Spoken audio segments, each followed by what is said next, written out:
My head suddenly began to break, a sharp, burning pain right behind my eyes, quickly spreading and rapidly intensifying.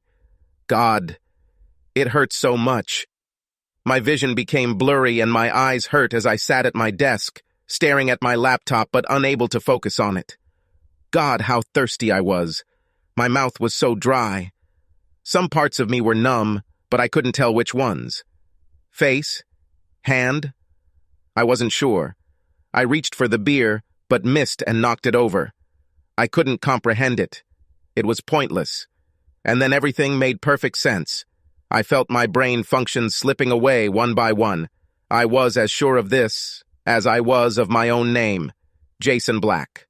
Life, being the cruel bitch that it is, often serves us crap sandwiches for lunch, and the perverted crap manages to trick us so much that we always take a bite. Sometimes you get lucky and are content with just a small piece, and sometimes you eat the whole damn thing only to spend years throwing it out of your system. At that moment, I realized that I just ate a whole special sandwich with shit. In an instant, a sharp, intense, burning, white pain arose. I lunged forward, vomited, and fell before everything calmed down and faded to black. There's nothing special about me. I'm slightly above average in looks and intelligence and slightly below average in patience and social skills. I have never been a Navy SEAL or a black belt in any martial art. My short temper and above average but below genius intelligence meant I got into some fistfights as a kid. Too smart to put up with bullshit, but not smart enough to walk away from it. I was never on the honor roll. I never started my own company, won the lottery, worked for the mafia, or opened a secret bank account in the Caymans. I've never stood out, ever. I married a woman who, like me, was nothing special. Katie is attractive, smart, and mostly caring. She is not a walking wet dream, not an outright flirt, and not a slut. She was attractive enough to me in all those ways that I considered important. We met, got married, and had a son. We've had our share of ups and downs, but mostly the scales have balanced. We worked and saved, quarreled and forgave, and raised our son. We have known balance and chaos in equal measure, as only a long-committed couple can. Sometimes we fought for a good reason, and sometimes because one of us was stupid, selfish, or simply stubborn. Sometimes we would argue and find a solution. Often we would quarrel and simply agree to disagree, only to one day quarrel again, and again. I smoke and drink too much, and Katie is a bit self-centered and the epitome of passive-aggressiveness. Katie claims that her passive aggression is a result of my smoking and drinking, and I claim that I drink and smoke because she's so damn passive-aggressive. Round and round, over and over again, but somehow it all worked. Somehow we got along, loved each other, and focused on our son, our relationship, and each other. We were happy. Neither of us played sports regularly, but we were always active and fairly fit. We've always tried to eat healthy, but we've never denied ourselves pizza because we were worried about the saturated fat. Everything in moderation. No one was ever going to write a love story about us. We were in love with each other, but not obsessed with each other. There was never a fire in our bedroom. We did what we liked, as often as we liked to do it. No more and no less. At the beginning of our marriage, we probably had sex 2-3 times a week. But we never did marathons. Once we both reached the finish line, that was the end of it until the next time. Neither of us had much experience before we met, but neither of us were virgins. Her number of previous sexual partners was slightly higher than mine, but it never bothered me. I never had a problem attracting women, but I was picky about who I shared my bed with. It's strange for a young man, I understand, but that's the way I'm built. I had to be attracted to her to get into bed with her, so the fact that my number wasn't higher was a choice, not a circumstance. Like I said, Katie wasn't a slut, so her slightly higher number just didn't matter. We suited each other well, enjoyed each other, and neither of us felt left out. Katie had a very difficult pregnancy and birth with our son John and was left with a lot of scar tissue. He was born weighing just over 10 pounds, which turned out to be a bit much for Katie with her height of 5'3". After that, sex brought some pain, but we managed. After 25 years of marriage, We still made love, but not more than 2 to 3 times a month. Katie was as much of an initiator of sex as I was, and we rarely turned down each other when approached, so I'm sure we had as much sex as each of us wanted. We have always been affectionate to each other, and this has never waned. We still often held hands in public or hugged while watching a movie. We had a lot in common, and a lot of differences. We shared the same values and goals, enjoyed the same music, and although we both enjoyed reading, we never read the same books. Katie hated TV, rarely had the patience to sit through an entire movie, and we often had trouble finding something we both liked. She loved to cook, and although I hated cooking, I didn't mind cleaning. We both loved the outdoors and hiking, but while Katie loved bird watching, I wanted to fish or hike. We were alike where it mattered, and our differences allowed us to express our individuality. It worked. Becoming parents has changed both of us for the better. When our son was born, I became more patient and worked on developing social skills, and Katie became a little less self-centered and tried to be less passive-aggressive when it came to our son. I joined the Scouts with John, and Katie joined the PTA. We all attended church together and made sure John was always active, happy, and loved. Kathy was a disciplinarian, and I gave measured instructions. We taught John hard work and honesty, compassion and loyalty, hope and faith in himself and God, and we were proud of the results. We weren't perfect, but we seemed to function well together. "Mr. Black, can you hear me? Mr. Black?" I slowly looked around the room in search of the voice, trying to lick my dry lips. Where have I been? What the hell is going on? My unfocused gaze settled on something or someone to my right. "Mr. Black, my name is Dr. Taylor. Do you know where you are?" "Brogumth," I muttered in response. There was a break. "Mr. Black, you suffered a stroke, hemorrhagic stroke. You are at Presbyterian Hospital, you understand?" "Grummant, what's happened?" My mouth wasn't working. I nodded in understanding. "Fine. Don't worry about your speech, Mr. Black. It appears that you are suffering from aphasia as a result of the stroke. The right side of your face is damaged. There is a slight sagging. At this time, we cannot determine whether you have other damage or whether your aphasia is due to brain damage or muscle damage to your face. Once you are a little stronger, we will be able to determine the extent and nature of your impairments and make a more complete diagnosis and prognosis. You seem to be able to understand me, so I hope—" The doctor spent a few more minutes talking about the surgery I had undergone to isolate and stop the brain hemorrhage that he believed was the cause of my stroke. I tried to focus my gaze on him. I tried to comprehend what he was telling me. I tried, but I just fell into a deep sleep. A few days later, I woke up to find my son John sitting next to me in the hospital room.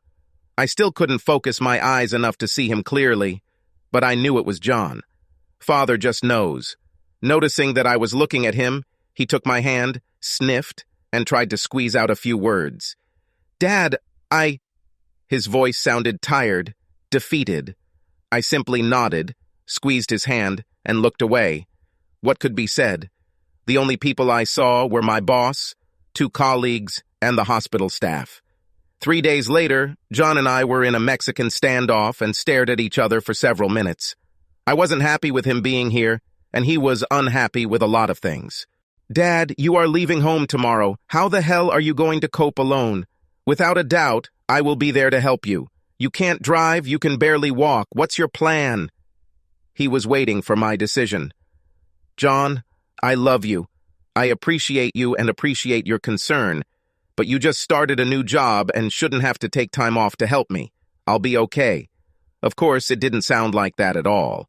I had made progress in developing my speech, but it was still slow, labored, severely slurred, and often barely more than a mumble. John was one of the few people, other than the hospital staff, who could understand the meaning of my inarticulate muttering. "This is not discussed, Dad, because Mom—" He let the thought die on his tongue. "You can't be alone, at least not for long.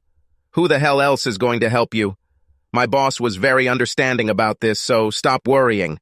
I can stay with you, work in the office for a few hours less when I need to accompany you, and earn the rest of the time by working remotely from home. Everything will be great." The prognosis was good. In addition to aphasia, I had partial paralysis of my right arm and leg.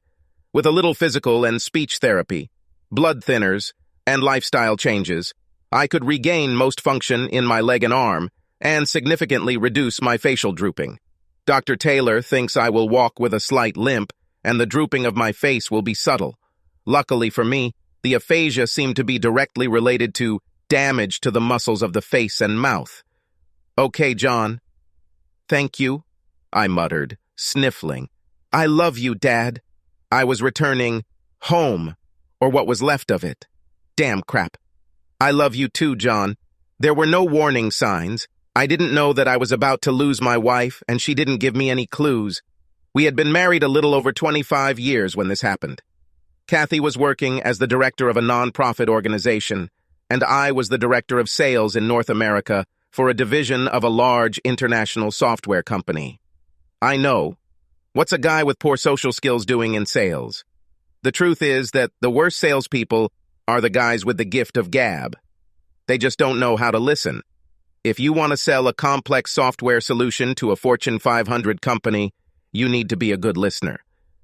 The executives at these big companies don't want to be your friends, but they do need to trust you and respect you professionally.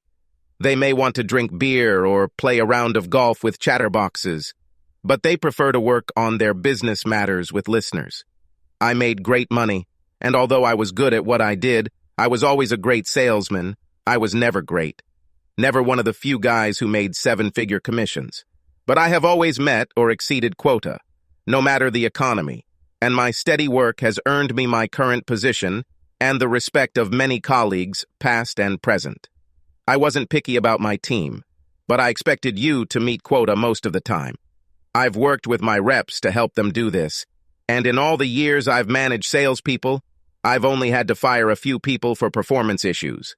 I would say, and have regularly said, that these were hiring mistakes, which often happens in a growing economy, when you have to relax your standards a little to fill open positions. I have always opposed this type of hiring, but senior management has often pushed me towards it.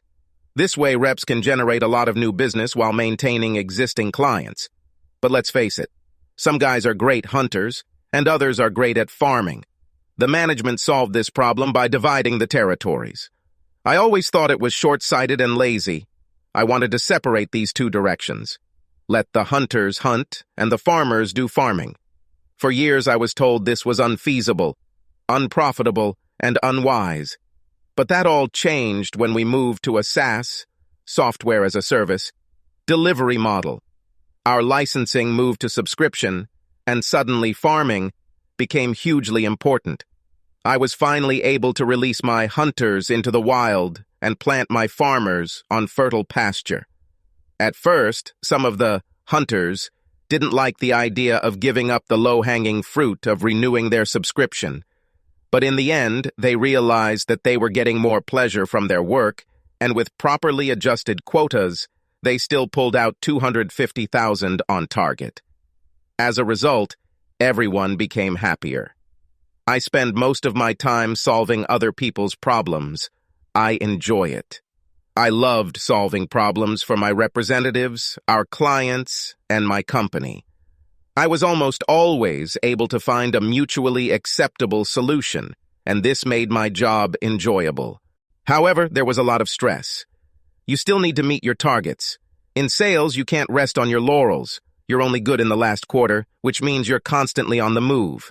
I've traveled a lot. Every week I was on the road somewhere, sometimes for a night, sometimes for a whole week. It is exhausting, and takes a toll on personal relationships, physical and mental health.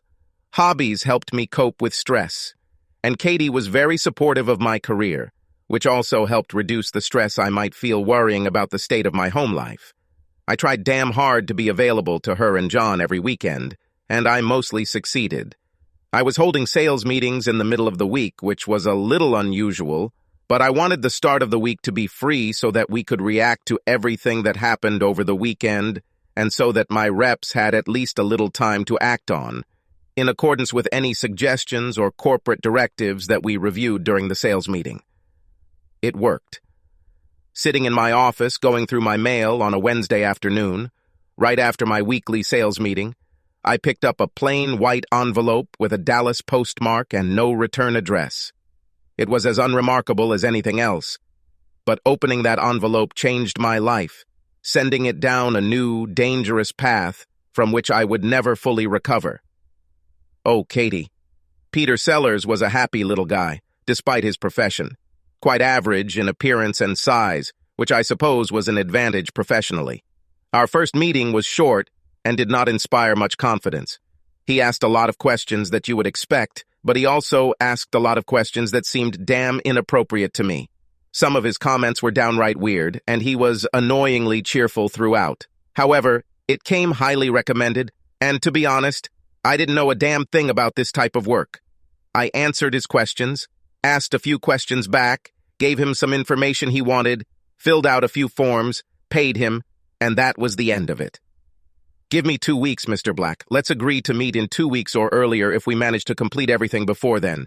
Try to get some sleep. You look dead tired and ready to collapse. I agreed, muttered something about being tired and someone falling over dead and walked away. During our second meeting, a little less than 2 weeks later, Peter Sellers did not strike me as such a happy and strange fellow. God, what a week it's been. We were so busy at the office that I hardly had time to think. I finished my latest project today and was looking forward to a hot bath, good food, and a quiet evening with my husband Jason. We've both been working a little more than usual lately. Our schedules have been messed up, and we probably haven't really communicated in about 2 weeks. I usually don't have to put in as much time as I have lately and can work around Jason's monster schedule, but this project had a tight deadline and Jason seemed even busier than ever. He told me about delivering something that meant reorganizing something that seemed important. Oh, and a new business model, I don't know what, requiring a new measure of success or something like that. Basically, my eyes glazed over a little when Jason talked about his work. I don't understand technology. To me, it's also similar to Charlie Brown's parents. Wah. But, damn it, it made him happy, and I loved him. So I tried to listen and understand. I love my husband. I like to support him and be supported by him. I like our life together and our plans for the future. Jason provided us with an excellent standard of living that would allow us to look forward to an early retirement. We hoped that in the next few years we would be able to enjoy life. Once our son John became independent and our house was paid off, we saved a ton of money. We often just sat with a glass of wine or whiskey for Jason and planned our immediate future. It was all so exciting and accessible that I couldn't help but root for Jason as he worked to make it happen. God, I loved my man. I wanted him to quit smoking and drink less. Combined with the stress he was constantly under, I was worried about his health and our future. He always joked that he would quit smoking when I learned to face the problem head-on. I had a habit of avoiding conflict and dealt with my anger by being passive with Jason. I used sarcasm, for example. I said, just kidding, after telling him off, or expressing my anger covertly by not sharing with him, withholding sex, staying silent, or enjoying his mistakes if I was right about something. I told you. Jason hates this. He solves problems and gets down to business immediately when it arises. He never puts off for later what needs to be resolved and does not shy away from conflicts. On the contrary, he welcomes them as a means of resolution. He says what's on his mind and expects the same from me. Of course, he doesn't understand this, but this is already a woman's prerogative. I knew Jason would be home that evening. I wasn't sure exactly when, since he often worked late, but he didn't mention any trips, so I was sure we could enjoy a nice evening together. On the way home, I stopped to pick up some groceries for dinner and hummed to myself as I drove the last couple of miles. As I pulled up to the house, I was surprised to see Jason's car in the driveway. I tried to remember the last time he was ahead of me, but I couldn't. Well, more time to relax together and reconnect. I parked next to Jason, gathered my groceries, and headed to the front door. Walking into the foyer, I called out to Jason, but was met with silence. Strange, I thought, placing the grocery bags on the kitchen island and calling him by name again. But still, there was no answer. I headed towards our bedroom, thinking that maybe he was in the shower. His jacket was on the bed, but Jason wasn't there. Walking down the hallway to his home office, I opened the door, and at that moment, my whole world collapsed. Speech therapy and physiotherapy procedures were of great benefit. Only 3 months after the stroke, I could already walk and talk. Of course, I didn't sound like a blogger at the radio station, but I could express myself, although with difficulty. John was a constant source of strength and encouragement and helped me push the limits of my physical capabilities. However, he was unhappy, and I knew we needed to finally talk about it. It's time for me to be close to my son. Help him deal with this. John, have you talked to your mother lately? There was a long pause. I liked his intelligence and never rushed him with answers because I knew they were all well thought out. He did not open his mouth until he knew what and how he wanted to say. This always drove Katie a little crazy, but I thought it was a strength of character that should be admired and encouraged. No, Dad, I didn't talk. She emailed me, but I didn't respond. I don't know if I can. I mean, I want to know what happened, but I'm not sure I can forgive her, so... She's your mother, John. She loves you. Maybe by talking to her, you can find a way to keep her in your life, in a way that you can live with. Or maybe not, but if you avoid it, you will only be left with anger and doubt. And this is the kettle calling the pot black. God, Dad, what if I said this to you? John, she married me. She gave birth to you. These are completely different things. Besides, I'm not avoiding her. She knows where I live. For your own sake, try to work through these issues with her. Let her understand how she offended you so that at least you feel better. If you keep it to yourself, it will only hurt you more. I don't know, Dad. Okay, John, let's talk about this over lunch. Tell me what's on your mind, ask questions, throw tantrums. Let's kick this fucking elephant out of the room. I left him for a while and left the room to prepare dinner for Roos. As I mentioned, I hated cooking, so meals these days were always pretty simple, but my new diet required a little work. I made a nice salad and chopped up some apples and pears on the side, as well as some grapes and nuts. After a while, John came into the kitchen and sat down at the table opposite me, eyeing his salad suspiciously. After a few moments of scrutinizing his plate, he picked up a slice of pear and took a bite. I'm proud of you, Dad. You really stick to this diet. Another pause and another slow bite of the pear. And then, in a barely audible whisper, What happened, Dad? I sighed. It will be difficult, but it has to happen. Well, I was in my home office when I had a stroke.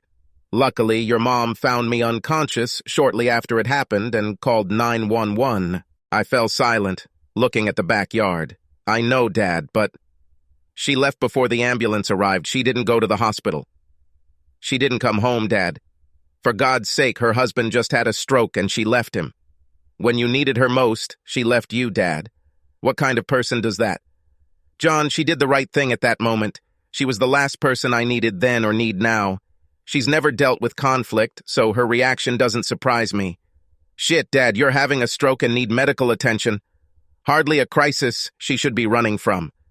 A conflict, John, not a crisis.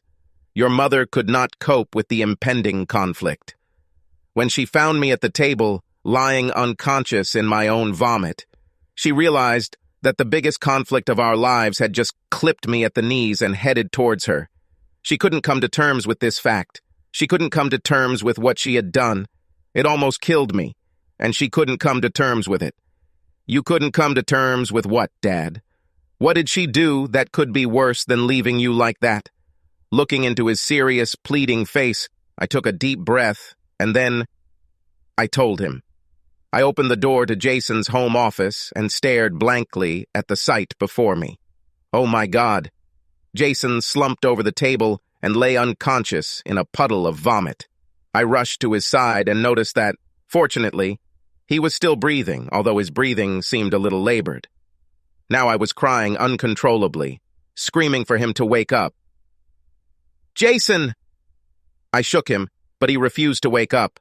I repositioned his head so that he wasn't lying in his own mess, all the while sobbing and screaming and starting to hyperventilate. "Jason!" I continued to shake him. I knew that stress, his smoking and drinking, would be his undoing. I was so angry at him. "Damn you, Jason! Wake up!" I hit him on the shoulder, screaming and crying. I hugged him. "Jason, please!" I then looked up at his laptop and froze. No, this can't be true. Jason. My name is Jason. My rock, the man I love, collapsed after watching a video of me, like an animal, mating in a cheap motel room with my colleague Chris Peters. I did this to him. My head was spinning. There was a loud buzzing in my ears. I stood there, frozen, watching and listening to my betrayal. My selfish, stupid betrayal. A betrayal that seems to have nearly killed my husband. I don't know exactly how long I stood there, but I know that what I'm most ashamed of is what I did next. Instead of dialing 911 and calling for help for my husband, who was quite possibly dying, I removed the DVD from his laptop and searched his office for further evidence. I found Mr. Sellers' investigator's report, and taking both the report and the DVD from the room, hurried down the corridor. I ran into our bedroom and hastily packed my suitcase, throwing in the DVD and the private investigator's report. After carrying the suitcase downstairs and putting it in the trunk of my car, I went to the kitchen, took out the bags of groceries, and put them in the car. I can't explain why. Returning to the house, I poured myself a drink to calm my nerves. It wasn't until I finished my drink that I finally called 911 to get help for my husband. Who does this? I gave my name and address, answered a few questions about his condition, then disconnected the call, rushed to the car, leaving the front door open, and drove away. I couldn't come to terms with it. When I first returned home from the hospital after my stroke, it became clear that Katie had been in the house and taken her things. It looks like she spent a lot of time going through everything. She took photos, DVDs, CDs, art, kitchen utensils, and her cookbooks. Even the furniture was gone. It was clear that she had moved out. John had a stroke. I did not care. John wanted to wring her neck. I wanted to lie down. Over the next few months, as I went through the agony and humiliation of physical and speech therapy, I reflected on what brought us, here. I haven't heard anything about Katie. John and I never talked about her, and I didn't know if he was still in touch with her or not. I hoped so for his sake, but overall I didn't care. I've discovered that, contrary to what people say, you can absolutely just stop loving someone. More precisely, I unconditionally and immediately realized that I did not love the woman I was now married to. I still loved the woman I married 25 years ago, but she left and was replaced by someone I didn't know. I didn't hate her, and how could I? I didn't even know her. No, I was simply and absolutely indifferent to her. She was simply John's mother. I was glad she didn't stay in the house, that her inability to face conflict or the consequences of her actions caused her to run away. Otherwise, it would be difficult. Who wants to communicate with a complete stranger while they are recovering from a serious illness? Certainly not me. No, it was for the best. I haven't decided yet when I'll take care of my marriage. When Mr. Sellers first contacted me and told me that she was indeed cheating on me, I took the appropriate steps, confident that my actions were correct and that I needed to act immediately. I have already contacted an attorney who has instructed me on the necessary and acceptable steps before filing a claim, and I have begun the process. I asked Mr. Sellers to send copies of his report and DVD to my lawyer, began separating our finances as much as possible, and began removing Kathy as my beneficiary on everything I could think of. Meanwhile, my lawyer was preparing the necessary documents to begin the divorce process. Of course, everything fell apart before the paperwork was even filed, and Katie was even served. I met with Sellers, picked up my copy of his report and the accompanying photographs and DVDs, and went home to review it all. Knowing that your wife is cheating and seeing her cheating have very different consequences for your well-being. We all know that children die in war zones, and this affects us deeply. But seeing children die in a war zone will have a completely different impact. Few people survive it unscathed. Witnessing Katie's betrayal almost killed me. and left me humiliated. Yes, I will divorce Katie. I was sure of this. Reconciliation seemed completely absurd. I mean, no one would ever consciously decide to marry someone they know would cheat on them. So why stay married to the same thing? The only thing I knew about Katie was that she was a cheater and a coward. Oh, and John's mother. Otherwise, she was a complete stranger. No, I was not going to make the decision to grow old with a cowardly cheater. Divorce was my only option, but at the moment, I had more important things to do. I needed to recover and decide what I would do next for myself. I still had some physical progress to make, and I had to decide whether I would return to my stress-filled corporate life or choose a different direction. I was hoping to work another 4 or 5 years and then retire. Perhaps I could afford to retire now, although less comfortably than I had hoped. I may be able to start a new career or reconsider my position within a company to reduce stress and travel. I still didn't know.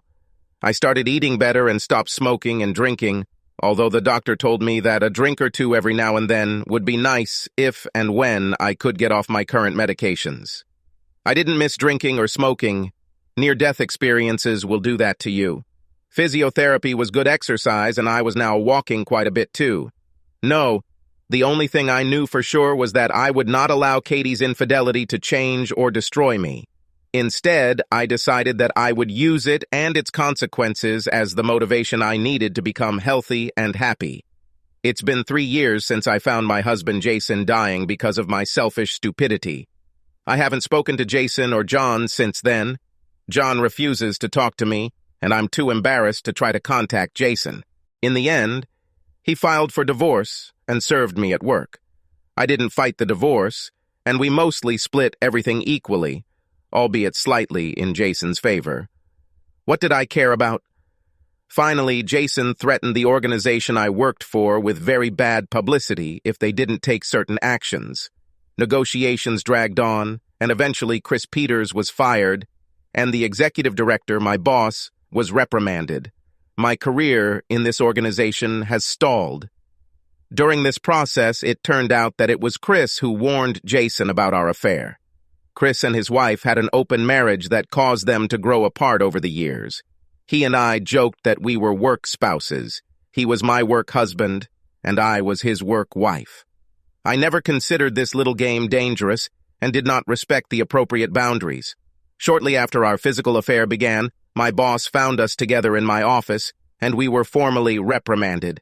In a subsequent letter to me, she pointed out that office romances, especially between married employees, were strictly against our code of ethics, and as my boss, she should have reprimanded us and advised us to stop the affair. And as my friend, she didn't understand why I wanted to cheat on Jason with Chris, but she understood the appeal of the affair, and if I wanted to continue, please keep it outside the office. That's what we did. This should have been enough to bring me to my senses, but it wasn't. I didn't love Chris, but I liked him. What I really liked was the sex. He was no better than Jason, just smaller. Yes, less. Ever since John was born, sex with Jason had come with its share of pain. He's not a porn star, maybe an average one. Chris was smaller, and that meant that for the first time in years I could have sex without pain. And that was the end for me. Chris began to fall in love with me and often talked about leaving our spouses and being together. I immediately closed this topic. I would never leave Jason. I loved him. I told Chris that although I really liked him, I didn't love him. At the same time, I tried very hard not to mention that I actually liked his small size, but he put pressure on me until I finally admitted. He wasn't happy, not happy at all, and so he hoped that exposing me to Jason would lead to my divorce and hurt me a little for insulting his manhood. He mailed Jason copies of our reprimand and the letter my boss sent me. This led Jason to hire a private investigator, and here we are. Of course, after I found Jason dying and ran away, I couldn't bring myself to continue my affair with Chris, and when I found out that he revealed our affair to Jason, I gave him a big slap in the face and haven't spoken to him since. I have tried to improve my relationship with my son, John, but he refuses to have anything to do with me. He got married about 4 months ago, and I was devastated to only find out after the fact. Not only did he not invite me, but he didn't even tell me about it. I know that running away from Jason hurt John greatly. I think if it was just a matter of infidelity, he and I would still be communicating. It would be tense, and, of course, not as close as before, but nevertheless we would communicate.